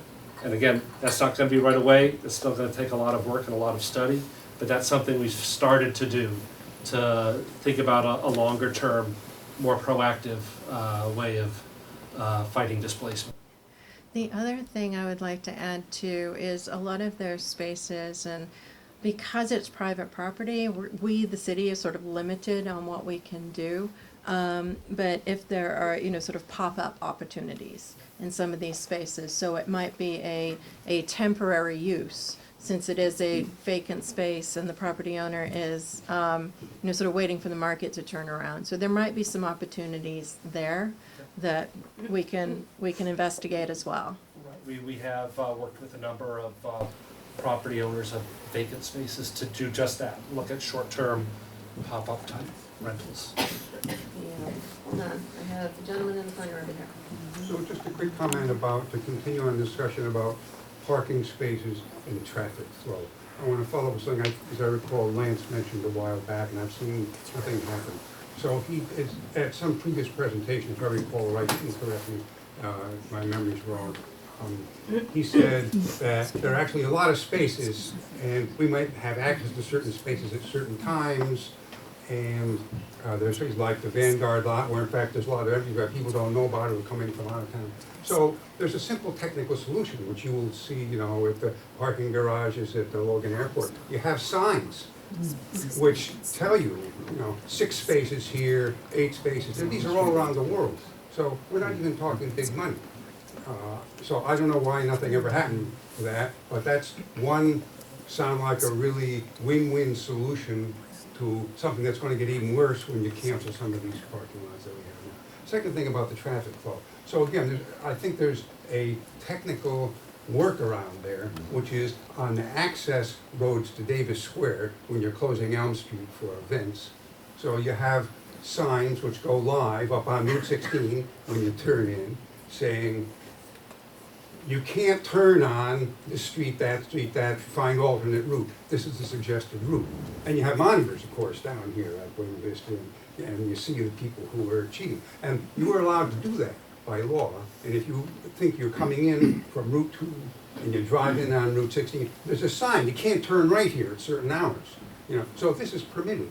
And this is a simple technical solution. I suggest somebody take a look at that. So I'm in the technology racket, I'm happy to talk to anybody. Okay, thank you. I've got a quick one for me, and then I'll come back to, Parking lot number, sign. Parking lot. If I remember right, Lance, So did you mention that? You did, and we have one. Yeah, it's there. It's it's kind of blocked by a tree. But we like trees. We do like trees, so we don't want to move the tree. But yes, no, so there is a sign that says total number of spaces. I think what we need to do a better job is letting folks know who aren't in view of the sign or that lot, hey, there's a big parking lot over there that you can go check out. Well, you should have them on, coming down College Ave. More wayfinding coming down, overall. Yeah. Exactly. All these Yeah. places, they should have Yep. signs. Yeah, yeah, yeah. Smart signs. Wayfinding we've got. Lee, did you have another question quickly? Covered it, but I want to underline it. The one really new idea in this plan was rent stabilization for businesses without having to get the state legislature to approve the idea. Thank you. Gentleman in the back, then lady here in the tie-dye. So just real quick on the subject of traffic and the amount of space that's dedicated to private vehicles in Davis Square. I don't mean to minimize people have brought concerns about, when we pedestrianize Elm Street, that it will lead to, effects on surrounding neighborhoods. I don't mean to minimize that, but in response to when we close it down for events, those are temporary, right? So that's not enough time for people to change their behaviors. People's behaviors are shaped by the design of where they are. And I think if you found an alien and sat them down in Davis Square, they didn't know anything about Somerville, sat them there for a few days and said, what is the purpose of Davis Square? I think they would say, it's for the storage of private vehicles and to allow as many cars to move through as possible. And that's a choice, right? And I'm really excited to see that we're talking about changing that, because I think that would be great for everybody. Thank you. Yay. All right, lady in tie-dye. So, parking is a problem, and maybe I'm missing something, but what about underground parking? It's been done everywhere. Why are we not? The new developments, as they come in, if they are providing parking, they are required to provide underground parking. Right, but I'm thinking about all the civic spaces we have, or wants to put on parking lots. Why are we talking about parking lots under? The difficulty is if we're talking public parking, it becomes a city expense, and we have to investigate. So for example, the one that might be large enough, and I'm guessing going rule of thumb right now, might be the Day Street lot that could be big enough to. But I haven't heard anything about this, any underground parking suggestions. Yeah, we periodically talk about, the difficulty is, sorry, Counselor, it's such a large budget issue for a city project like that, that it's a tough one to propose. We do talk about the idea of, in many neighborhoods, of parking somewhat to the periphery of the core, so that then it's a park once scenario. People can park in a municipal garage or a public garage, because any of the developments are, like I said, public garages. And then can walk in and walk to multiple places, be at a festival all day. It is that park once idea. It is just a whole lot more complicated, because that would have to be city-owned land, unless we can get the developers who are redeveloping to build those. Many cities are doing this, so why aren't we? Yeah, we are. For the new development projects, we are requiring underground parking that is publicly accessible at all times. Can I follow up on that, sir? Yes. So completely agree with that response. And as Sarah mentioned, the Asana side, the Scape side, I always get them mixed up. So this is the Elm and Grove Street, right? That's the one we talked about that will have, if it goes forward, will have underground parking lot, which also addresses some of the accessibility issues. If we were to pedestrianize Elm Street, you park there underground, there's an elevator, spits you out in the middle of Elm Street. Great solution. Hope it goes forward. What I like to call the European style market hall, because that was how I pitched it when it was just an open air pavilion, and I said, no. Let's think bigger here. Public-private partnerships are really complicated legally. If I had a magic wand and some developer that would do whatever I said, you know, we could say, here's what we want, and you can, and we can talk about how they can make money off of it, and that might include an underground parking Right, lot that's with a what it's for. fabulous market hall / small Yeah. business incubator. And maybe there's $1 million condos on a couple floors up to help them pay for it, but, or not, right? But like, it's a really complicated project, but it, you know, if and when we get to that point, we'll see where we are. We'll see if we've done a better job of getting people to use the Buena Vista lot. If there's the new underground lot on Elm Street, maybe things are working. Maybe we don't need to build another underground. I mean, because that's years away at best. But it's absolutely something that is, you know, been sort of part of the thinking, Thank you. and we'll see where we are. Thank you. Make sense? Yeah, actually, Lady in Stripes. Just, going on parking again, why is, the Buena Can you Vista speak not, up? just, following up on parking? I don't know, so forgive me, like, for this question, but why is Buena Vista not a second level?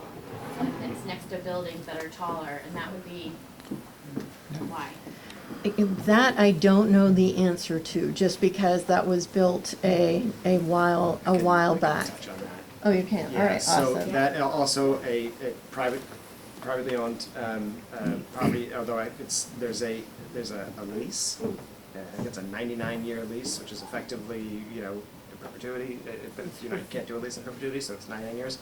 So we're, unfortunately, because of the decisions in the past, we're really limited on what we can do there. The other unfortunate thing is that the lower level, Yeah, I know about the you know, so Oh, my heart we was can't use the lower level Yeah. at night because the building's locked and you have to have 2 ports of egress. I don't know why we can't build in the staircase somewhere, but that's not. You know, so I know that folks are having and have been for years, having lots of conversations with the folks that run that building to try and look at more, you know, more options, opportunities. Certainly, you know, building something above that would seem like a obvious option, but it's also expensive to just build parking. And so, you know, just building the parking without the context of a bigger building, I think there's, you know, I'm looking over to Ted over there, like, we don't have, the economic incentive probably isn't there unless we just decide as a community, we're gonna pay for this because we wanna pay for parking spots, right? I feel like if you're taking away, which is a great, like the Elm Street and taking away the Cutter Abbott, that's what I'm just saying, like if you're taking away parking lots. The hope is that the parking that comes online with the development will ease that shift, and as we make it easier for folks to, you know, shop at our stores through other means, if you don't need to take a card, then the hope is that, you know, that it'll work out, and if it's not, then, you know, we'll go to plan B, C, and D. Yeah. 2 things. One is, I hope we won't be spending massive amounts of money on subsidizing parking lots. I would much rather see that spent on other more useful things. The second thing is, I know this is owned by the T, but like on Google Maps, for example, it shows that busway as part of a community path. That's good. As it should. Right. What needs to be done to like actually formally discuss with the T, actually having that as part of the community path? And then that way, you can have that traffic signal just allowing bikes through Davis rather than kind of like shoving a 2-way bike lane onto Highland, which isn't great. Like right now, I think the last sketch I saw for this still showed the bike lane between the moving cars and the parked cars. And I have an 11-year-old son, he's not comfortable with riding Right. that kind of environment. Yeah. So anything that would separate biking traffic. So before I throw Justin under the proverbial bus there, talk about the MBTA, I'm gonna say, this is what the first Davis Square Task Force can do. Lobby Google, get them to sponsor it. Yeah, I guess I'll just say those are great ideas, and we know there's folks at the T that are interested in finding a solution. I don't have an answer for how that's going to work today. Is there somebody that I should pester about this of the T? I think you should pester the T. Yeah, they have And our state delegation. Their next board of directors meeting is February 29th. I think there can be a solution that's found, and we want to provide options, right? That doesn't mean we don't have two-way protected bike lanes on Highland Ave and that we don't have, you know, the more neighborhood routes around. I would love to find a solution to make Yeah, I the was busway looking work. at the neighborhood routes and like none of them are a good way to get around that intersection. I'll also do a quick plug that our bike, pedestrian, and transit committees are all looking for new members, so if anyone's looking to get, really dig into the details of those issues, please think about applying. Yeah, and just as a quick aside, if anybody has any questions that pop into their heads after this, planning@somervillema.gov. So email us. So even though it comes to my group first and foremost, I share the pain. And you said this meeting will be recorded, where will the recording be? YouTube. On the YouTube channel. And we'll make sure, if you want to sign up on the way out, because we were all crowded coming in on the way in, please make sure we have your email and we can then email a link directly once that is posted as well. It will also be a link on the Summer Voice page, where we'll put the PowerPoint as well. So, Brett. So this might be a profoundly bad idea, we can close the meeting with it. So in terms of commercial displacement and also properties that get bought and nothing gets done with them, I think I'm repeating an article that was in The Economist, but I think it's being tried in one of the states where municipalities are thinking about taxing those. We did that. So we're doing It's that. just not being enforced right now. Well, then The it's city not council taxed. passed a vacancy ordinance, and right now, the administration doesn't have the capacity to enforce it. It's something that is on our radar and conversations that are ongoing. ISD has a ton of work to do and not enough people to do it, so through no fault of people just But deciding not to. revenue. So the problem is the revenue is extremely limited, because the state caps what we can fine anybody to $300 per offense. So we can make it each day being a new offense. It needs to be a lot more. Yeah, right? well, again, talk to Yeah. this, the state doesn't let us do a whole lot of editing. Yeah. But yeah, it's changing people's it is something that population. ISD is aware of, and they're working towards. They recently worked towards getting a way to enforce inspectional services. Sorry, to enforcing the short-term rental ordinance, which is they now have a process for that, and so I'm thankful So for the that. $300 sounds more like a fine than a tax though. So I look at like the empty brooks, and I have no idea what the situation We is. can't, we also can't just impose taxes. The state does that. So we can have fines Maybe and it'd we be a get state level discussion, you know, because the idea is you see these property, look at the property in Teal Square that have been developed in years. And Yeah. like if you start taxing people heavily who let properties stay fallow, they would change their calculation. Completely agree. We went through this a few years ago, and I've served on this committee on legislative matters where that's where we make these laws, ordinances, and that was, we did the most aggressive thing that we were able to do under the existing law, which is. Yeah, state law. But at least if we start, once we have the capacity to enforce that, at least, hopefully that will help. I think the state would be on board these days, given that it's going to increase housing.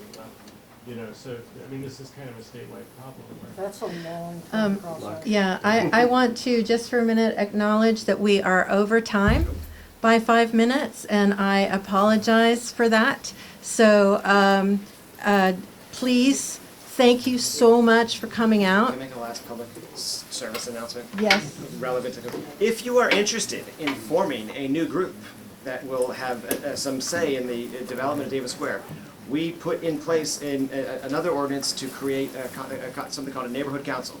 This was modeled after the folks in Union Square that self-organized, and we worked with them. We then completely overhauled it because it was way too complicated, so now it's a lot easier. And so a process exists for, if you are interested and want to put the time in, we have, you get formal recognition, and there's actually, it's more than just sort of a group of folks to get together. It's actually a recognized organization, and Davis Square absolutely should have one, but we need folks to be willing, to have the interest in doing that and putting the work into creating that. I know you had brought this up at the Ward 6 community meeting last May. Is there some way at the city coordinates for like people who are interested in forming this to get If together, you're- or do you just need to like make a group chat? If you're interested, well, a group chat is always a good way to start. You can never go wrong there. If you're interested, contact the clerk's office, and they'll point you in the right What direction. office? The clerk's office, city clerk. So Yeah. will they help connect people who are interested in, we're all interested in having some group like Jeff was talking about to help coordinate these things. A bunch of us are interested, but we don't know each other, we just have the shared interest. So, which so is you need to how put this neighborhoods work. mimeograph thing. We need to find You a have a video. I would say, mimeograph. so, you know, contact the clerk's office so you understand what it, you know, what you're getting into, right? But then, you know, talk to me, talk to our counselors at large. We can put word out, you know, there's The Facebook email is very groups, effective. there's, Yeah, because I know there was like that slight effort last May, and then it kind of fizzled out partially because it sounded like there was a lot of interest at that meeting, but we didn't have any way to like stay in touch. Reconnect. Yeah. Specific person in the clerk's office ask for it?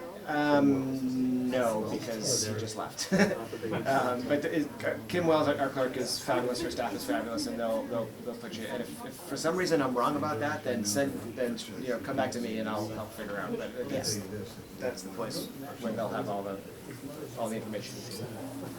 All right, the other thing that I wanted to add, if you don't want to stick around and sign up the old-fashioned way, you can also, on the Summer Voice page, with the QR code on the screen, you can sign up online to get updates. So, thank you all so much. Thank you for crowding in. I appreciate it.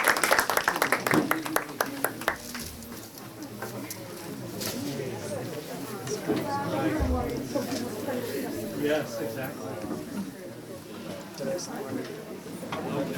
Yeah, I am too. Yeah.